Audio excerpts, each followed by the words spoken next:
Hello students, welcome to my channel. तो BCom third semester में जो कंपनी लॉ का हमने बैच शुरू किया है, तो उसके क्रम में आज का वीडियो दूसरा वीडियो है जिसमें हम पढ़ेंगे क्लासिफिकेशन ऑफ कंपनीज़, यानी कंपनियों का वर्गीकरण। यानी कि हम ये जानेंगे आज की वीडियो में कि कंपनी कितने तरह की होती है, कितने प्रकार की होती है। ये सारी चीज़ें एक एक जो पॉइंट है आपको बहुत अच्छे से बता दूंगी, और जितने प्रकार की कंपनी और जब कंपनी को हम कितने भागों में उसको बांट सकते हैं, उसका वर्गीकरण कर सकते हैं, सब कुछ मैं आपको आज बता देने वाली हूं। और ये पूरा जो नोट्स आपके सामने दिख रहा है, इसी तरह से पूरा आपको नोट्स इसी में मिल जाएगा जो आपके एग्ज़ाम में आपके लिए काम आएगा। तो पहला वीडियो आप देख लीजिएगा जिसमें हमने कंपनी का परिचय, कंपनी का अर्थ, परिभाषा और विशेषता को देखा था, और इसी तरह एक क्रम में वीडियोज़ आपकी आती रहेंगी। तो चलिए देखते हैं क्लासिफिकेशन ऑफ कंपनीज़, कंपनियों का वर्गीकरण। देखिए, कंपनियों का वर्गीकरण अनेक दृष्टिकोणों से किया जा सकता है। तो देखिए, कंपनी को हम जैसे कई भागों में हम कंपनी का वर्गीकरण कर सकते हैं। पहला होता है विधान के आधार पर हम कंपनी को बांट सकते हैं। दूसरा, दायित्व के आधार पर हम कंपनी को बांट सकते हैं। तीसरा, स्वामित्व के आधार पर कंपनी का वर्गीकरण कर सकते हैं। चौथा होता है राष्ट्रीयता के आधार पर। यानी इन चार आधारों पर हम कंपनी का वर्गीकरण कर सकते हैं, और इनके अंतर्गत कितने प्रकार की कंपनियां होती हैं, आइए अब उनको देखते हैं। तो सबसे पहले हम देखेंगे विधान के आधार पर, जिसमें सबसे पहला है राजाज्ञा के द्वारा स्थापित कंपनियां। इनको आप पढ़िए पहले, उसके बाद समझिए। राज्य से विशेष आज्ञा पत्र या फरमान द्वारा स्थापित कंपनी को चार्टर्ड कंपनी कहा जाता है। ऐसी कंपनी प्रायः अपने नाम के साथ चार्टर्ड शब्द का प्रयोग करती हैं। इस प्रकार की कंपनियों का प्रचलन अब नहीं है, मतलब पहले होता था, आज के टाइम में बहुत कम है। और जैसे कि राज्य से आज्ञा लेकर ही इस प्रकार की कंपनी को ओपन किया जाता था, इसलिए इस कंपनी को राजाज्ञा के द्वारा स्थापित कंपनियां कहा जाता था, कि यानी कि राजा के द्वारा आज्ञा लेकर इसको स्थापित किया गया है। भारत में व्यापार के लिए स्थापित ईस्ट इंडिया कंपनी 1600 में, बैंक ऑफ इंग्लैंड 1664 में, और हडसन बे कंपनी जो 1670 ईस्वी में स्थापित हुई थी, वो सब इसी वर्ग की कंपनी थी। यानी कि आप देखिए, आप लोगों ने हिस्ट्री पढ़ा होगा अगर, तो मैं आपको बताऊं कि जो ईस्ट इंडिया कंपनी भारत में खोली गई थी सन 1600 में, जब ब्रिटिश भारत में आए थे, तो वहाँ से वो लोग वहाँ की गवर्नमेंट से परमिशन लेकर ही तो आए थे यहाँ पर व्यापार करने के उद्देश्य से। एक कंपनी बनाई है जहाँ पर हम जाकर व्यापार करेंगे, मगर धीरे धीरे उनके उद्देश्य बदल गए और वो भारत में राज करना अपना पहला उद्देश्य बना लेते हैं। और दूसरा उद्देश्य कि यहाँ पर व्यापार भी करेंगे और यहाँ के सभी राजनीतिक आर्थिक कार्यों में दखलंदाजी करेंगे। ये सारा कुछ उन्होंने यहाँ पर आने के बाद अपना उद्देश्य बना लिया। तो ये सारी जो कंपनियां थी, ये राजा की परमिशन के बाद ही इनको स्थापित किया गया था, तो याद रखिएगा। दूसरी कंपनी है विधान के आधार पर विशेष विधान द्वारा निर्मित कंपनियां। इनके अंदर देखिए, इन कंपनियों की स्थापना संसद द्वारा पारित विशेष विधानों द्वारा की जाती है। यानी संसद के द्वारा पारित किया जाता है, तब जाकर ये कंपनी बनाई जाती है। इनका प्रबंध और संचालन इनके अपने विशेष विधान द्वारा बनाए गए नियमों के अनुसार किया जाता है। जैसे रिजर्व बैंक ऑफ इंडिया की स्थापना reserve bank of India act के अंतर्गत हुई है। यानी कि ये जो कंपनी होगी, विशेष विधान द्वारा निर्मित कंपनी के अंतर्गत जो कंपनी होगी, उस कंपनी का अपना खुद का एक्ट होगा। उसी एक्ट में जो भी रूल रेगुलेशन बनाए जाएंगे, उनके आधार पर इस कंपनी का मैनेजमेंट किया जाएगा, इनका संचालन किया जाएगा। जैसे आप उदाहरण में लिख सकते हैं अपने एग्जाम में, रिजर्व बैंक ऑफ इंडिया की स्थापना जो हुई, तो reserve bank of India act के अंतर्गत हुई है, और इसी के अंदर जो भी रूल रेगुलेशन है उनको फॉलो करके काम होगा। अब देखिए, जीवन बीमा निगम, अगला देखिए औद्योगिक वित्त निगम तथा स्टेट बैंक ऑफ इंडिया इसके अन्य उदाहरण हैं। ये सारे जो कंपनी आप देखेंगे, ये बैंक जो है, ये सब कुछ इसी प्रकार की कंपनी के अंतर्गत आता है। इस वर्ग की कंपनियों के लिए नाम के साथ सीमित शब्द का प्रयोग करना आवश्यक नहीं होता, यद्यपि इनके सदस्यों का दायित्व सीमित होता है। मतलब जैसे कंपनी जो होती है उनके साथ सीमित शब्द का प्रयोग किया जाता है। जैसे राजाज्ञा द्वारा जो स्थापित कंपनी होगी इसमें चार्टर्ड शब्द का यूज़ होता है। तो उस तरह से इस वाले जो पॉइंट को आप देख रहे हैं इसमें ज़रूरी नहीं है कि सीमित शब्द का यूज़ किया जाए कंपनी के नाम के साथ, लेकिन इसमें जो भी सदस्य होंगे उनका दायित्व सीमित होगा। विधान के आधार पर तीसरा प्रकार देखिए कंपनी का, कंपनी अधिनियम द्वारा निर्मित कंपनियां। देखिए कंपनी अधिनियम 1956 या फिर 2013 का जो कंपनी एक्ट है तो उसके रूल रेगुलेशन के हिसाब से जो भी कंपनी बनाई जाती है तो वो भी विधान के द्वारा ही यानी कि कानून के द्वारा स्थापित की गई कंपनी कहलाती है। और आप लोग पढ़ चुके हैं कंपनी की परिभाषा, इसके पहले मैंने आपको बताई है विधान के आधार पर। देखिए ये कंपनियां वे हैं जिनका समामेलन कंपनी अधिनियम 2013 अथवा पूर्व के किसी कंपनी अधिनियम अथवा ऑर्डिनेंस के द्वारा हुआ हो। जो भी कंपनी का रजिस्ट्रेशन कंपनी अधिनियम 2013 के तहत हुआ होगा या 2013 के पहले के किसी भी कंपनी अधिनियम के तहत कंपनी का रजिस्ट्रेशन हुआ होगा या समामेलन हुआ होगा तो वो कंपनी क्या कहलाएगी, कंपनी अधिनियम द्वारा निर्मित कंपनी समामेलित कंपनियां कहलाती हैं, याद रखिएगा। यानी कि वो कैसी कंपनी कहलाती है, समामेलित कंपनी जिसका रजिस्ट्रेशन कंपनी एक्ट के अकॉर्डिंग यानी उसके तहत हुआ हो। कुछ कंपनियां ऐसी भी हैं जिनकी रजिस्ट्री का मतलब याद रखिएगा कि समामेलन हो, यानी कि अगर कहा जाए कंपनी का रजिस्ट्रेशन हो गया यानी समामेलन हो गया, याद रखिएगा।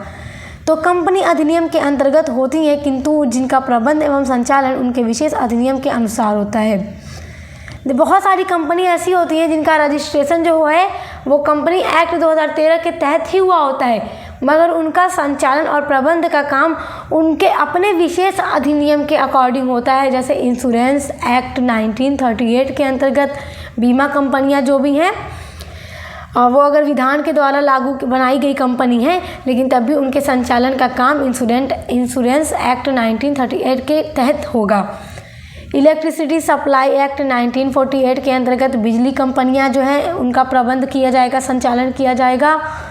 बैंकिंग कंपनीज रेगुलेशन एक्ट 1949 के अंतर्गत बैंकिंग कंपनियां, तो इनको याद रखिएगा कि बहुत सारी कंपनियां ऐसी हैं जो कंपनी अधिनियम के तहत ही रजिस्टर्ड हुई होती हैं मगर उनको अपने संचालन के काम के लिए विशेष एक्ट उनका हो सकता है। यहाँ पे जो उदाहरण में आपने देखे हैं ये सब कुछ आप एग्जाम में लिखिएगा।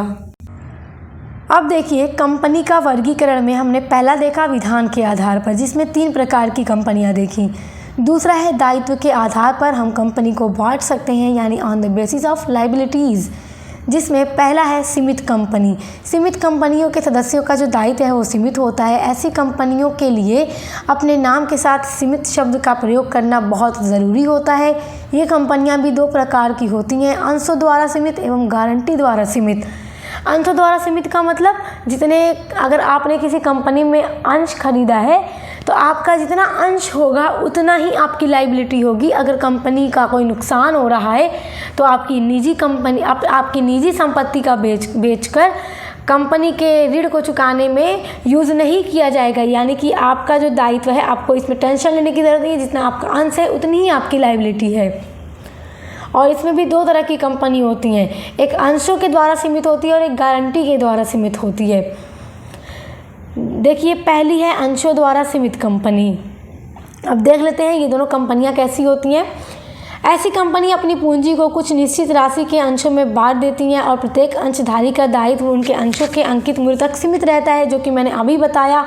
अपने पूरी पूंजी को छोटे छोटे टुकड़ों में बांट देती है जो अंश कहलाता है। फिर जो कोई भी अगर व्यक्ति कंपनी का शेयर खरीदता है तो वो कंपनी का अंशधारी या शेयर होल्डर बन जाता है। और अगर कंपनी का कोई ऋण चुकाना है, कंपनी कर्ज में जा चुकी है, कंपनी को अपना ऋण चुकाना है तो वो अपने शेयर होल्डर्स की निजी संपत्ति को बेच करके रकम नहीं लाकर चुकाएगी, क्योंकि व्यक्तियों का जो दायित्व है वो सीमित होगा उनके द्वारा क्रय किए गए अंशों तक। उदाहरण के लिए देखिए यदि सुरेश के पास 10-10 रुपये के 10 अंश हैं तो कंपनी के ऋणों के लिए उसका दायित्व कुल 100 रुपये का होगा, इससे अधिक नहीं। यानी वो 100 रुपया ही देगा कंपनी का दायित्व में, कंपनी के ऋण को चुकाने में वो 100 रुपया ही देगा, यहीं तक उसका दायित्व होगा। दूसरा है प्रत्याभूति या गारंटी द्वारा सीमित कंपनी। गारंटी को ही हिंदी में प्रत्याभूति कहते हैं। अब देखिए, गारंटी द्वारा सीमित कंपनी के सदस्य कंपनी को इस बात की गारंटी देते हैं कि यदि उनके सदस्य रहने के समय में अथवा सदस्यता समाप्त होने के 1 वर्ष के भीतर कंपनी अगर दिवालिया हो जाए तो वे कंपनी के कोष में एक निश्चित राशि जमा कर देंगे। इस प्रकार सदस्यों का दायित्व इस निश्चित राशि तक ही सीमित रहता है। साधारणतः सामाजिक या खेलकूद की संस्थाएं अपने को इसी प्रकार रजिस्टर कराती हैं। कहने का मतलब ये है कि अगर कोई कंपनी दिवालिया हो जाएगी तो उसके शेयर होल्डर जो होंगे, अगर उन्होंने अपना गारंटी दी होगी कि अगर कंपनी दिवालिया में जाएगी तो हम अपना जैसे कि एक कोष, कंपनी के कोष में कुछ ऐसी रकम जमा कर देंगे जिससे कि उसका दिवालियापन ख़त्म किया जा सके। तो ये होता है गारंटी द्वारा सीमित कंपनी। अच्छा देखिए, दायित्व के आधार पर जो कंपनी का वर्गीकरण होता है उसमें 2 प्रकार होते हैं, एक सीमित और एक असीमित। तो सीमित में हमने देखा अंशों के द्वारा सीमित और गारंटी के द्वारा सीमित 2 प्रकार की कंपनियां हो सकती हैं। जैसी आप रजिस्टर्ड कराएं, मतलब जैसी कंपनी को रजिस्टर्ड कराया जाए। अब दूसरी कंपनी होती है असीमित कंपनी, जिसमें कि देखिए ऐसी कंपनियां जिनमें उनके सदस्यों का दायित्व असीमित होता है, असीमित दायित्व वाली कंपनियां कहलाती हैं। साझेदारों की भांति वे कंपनी के ऋणों का भुगतान करने के लिए व्यक्तिगत रूप से भी दावी होती है। आजकल ऐसी कंपनियां व्यवहार में नहीं है, क्योंकि देखिए यहाँ पर तो लगा रहता है ना डर कि अगर कंपनी दिवालिया में चली जाएगी तो अगर मैं कंपनी में शेयर खरीदती हूँ और कंपनी का ऋण अब चुकाना है तो मुझे अपनी निजी संपत्ति बेचना होगा, अपना मकान, अपनी ज़मीन, प्रॉपर्टी को बेच करके धन लाना है और कंपनी का ऋण चुकाना पड़ेगा। तो इसलिए क्या होता है कि इस तरह की कंपनियां आजकल व्यवहार में नहीं हैं, क्योंकि लोग सीमित कंपनी को ज़्यादा जैसे पसंद करते हैं क्योंकि उसमें दायित्व सीमित होता है। अब देखिए, तीसरा है स्वामित्व के आधार पर। 2 हमने देखा कंपनी का वर्गीकरण, अब तीसरा है स्वामित्व के आधार पर, यानी on the basis of ownership. पहला है सरकारी कंपनी और दूसरा है इसमें पब्लिक कंपनी, तीसरा है प्राइवेट कंपनी और चौथा है एक व्यक्ति कंपनी यानी 1 पर्सन कंपनी। इसमें 4 तरह की कंपनियां आती हैं जो होती है स्वामित्व के आधार पर। तो सरकारी कंपनी देखिए, भारतीय कंपनी अधिनियम 2013 की धारा 245 के अनुसार, धारा 2 उपधारा 45 के अनुसार सरकारी कंपनी वह होती है जिसमें कम से कम 51% अंश पूंजी सरकार यानी राज्य या केंद्रीय सरकार की हो सकती है या दोनों की हो सकती है के द्वारा प्रदान की गई हो। यानी जो ऐसी कंपनी जिसमें 51% जो शेयर होता है वो सरकार का होता है, उसमें राज्य सरकार हो सकती है या केंद्र सरकार हो सकती है या दोनों हो सकती है। इस अधिनियम के अनुसार जो वे कंपनी होती हैं सरकारी कंपनी मानी जाएंगी। तो जो किसी कंपनी की सहायक हो, तो इस तरह की कंपनी सरकारी कंपनी होती है। आप याद रखिएगा, इसको गवर्नमेंट कंपनी कहते हैं इंग्लिश में। इतना याद रखिएगा कि सरकारी कंपनी वो होती है जिसमें 51% सरकार का हो, चाहे वो राज्य सरकार हो या केंद्र सरकार हो या दोनों हो। दूसरी है पब्लिक कंपनी यानी सार्वजनिक कंपनी। भारतीय कंपनी अधिनियम 2013 की धारा 2 उपधारा 71 के अनुसार, ये सारी धारा आपको याद रखनी होगी क्योंकि ये सारा इम्पॉर्टेंट है। आपको इसी के अनुसार एग्ज़ाम में लिखना होगा, आपको अच्छे अंक मिलेंगे। सार्वजनिक कंपनी का आशय एक ऐसी कंपनी से है जो प्राइवेट कंपनी नहीं है तथा इसकी न्यूनतम चुकता पूंजी 5 लाख रुपए या इससे अधिक राशि की हो। पब्लिक कंपनी की 3 विशेषताएं होती हैं। पहली विशेषता ये है कि इनमें अंशों का हस्तांतरण स्वतंत्रतापूर्वक किया जा सकता है, जैसा कि मैंने आपको पिछली वीडियो में बताया है। पब्लिक कंपनी वो कंपनी होती है जो अपने शेयर होल्डर्स को पूरी फ्रीडम देती है कि वो अपने शेयर को किसी को भी आसानी से ट्रांसफ़र कर सकते हैं। तो ये एक विशेषता हो गई पब्लिक कंपनी की।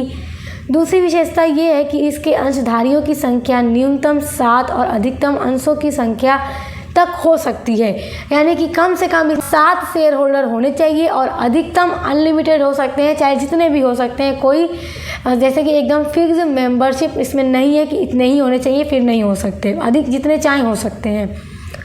और तीसरी विशेषता ये है कि यह अपने अंशों के विक्रय के लिए प्रोस्पेक्टस द्वारा जनता को आमंत्रित कर सकती है। प्रोस्पेक्टस को इशू करती है जिसके द्वारा वो कहती है जनता से कि आप हमारे शेयर को खरीदो, जिससे कि कंपनी के पास पूंजी आती है, तो वो पब्लिक कंपनी कहलाती है। तीसरी कंपनी है प्राइवेट कंपनी। देखिए, भारतीय कंपनी अधिनियम 2013 की धारा 2 उपधारा 68 के अनुसार, देखिए, प्राइवेट कंपनी से आशय ऐसी कंपनी से है जिसके अंतर नियम और इसके अंशों के हस्तांतरण पर प्रतिबंध लगा देते हैं। कंपनी के कर्मचारियों को छोड़कर इनके सदस्यों की संख्या 200 तक सीमित कर देते हैं।